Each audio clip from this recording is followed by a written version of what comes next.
कुछ लोगों में इस बात को लेकर के कंफ्यूजन रहता है कि आईपीसी देश में कहां पे लागू होती है। तो मैं आपको बताता हूं कि आईपीसी का सेक्शन 1 कहता है कि this act shall be called the Indian penal code and shall extend to whole of India. IPC को हिंदी में कहते हैं भारतीय दंड संहिता 1860, जो कि जम्मू कश्मीर सहित पूरे देश में लागू होती है। 2019 से पहले यह जम्मू कश्मीर में लागू नहीं होती थी, लेकिन 370 आर्टिकल हटने के बाद अब यह जम्मू कश्मीर में भी लागू होती है। तो सर 2019 से पहले क्या अप्लाई होता था वहाँ पे? 2019 से पहले जम्मू कश्मीर में रणबीर पीनल कोड लागू होता था। Okay, thank you sir. Question है, क्या आईपीसी आउट ऑफ इंडिया भी अप्लाई हो सकती है? बिल्कुल, आईपीसी इंडिया में भी लागू होती है और इंडिया के बाहर भी लागू होती है। वो कैसे सर? मान लो कोई इंडियन सिटीजन है, वो विदेश में जाके कोई ऑफेंस कमिट कर देता है, या फिर इंडियन सिटीजन के ऊपर कोई ऑफेंस कमिट हो जाता है और वो ऑफेंडर इंडिया में जहां भी पाया जाएगा तो उस पर आईपीसी लागू होगी।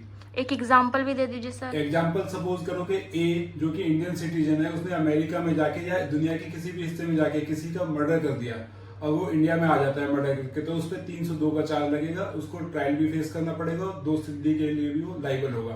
और सपोज करो कि ए जो इंडियन सिटीजन है उसका विदेश में कहीं मर्डर हो जाता है और विदेशी नागरिक ऑफेंस करके इंडिया में आ जाता है, तो इंडिया में जहां भी पाया जाएगा उस पर भी सेम 302 के चार्जेस लगेंगे। Okay, thank you so much sir.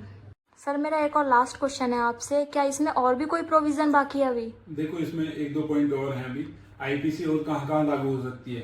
मान लो कोई एयरक्राफ्ट है इंडिया का, या फिर कोई पानी का जहाज है, कोई शिप है, वो अगर उसके ऊपर भी कोई ऑफेंस कमिट होता है, वो चाहे इंडिया के बाहर है, अगर उस पर भी कोई ऑफेंस कमिट होता है तो वहां भी आईपीसी लागू हो सकती है।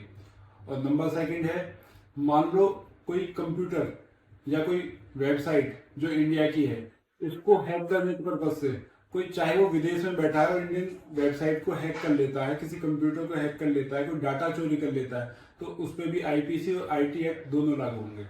तो क्या सर ये अभी खत्म हो गई सारे प्रोविजन?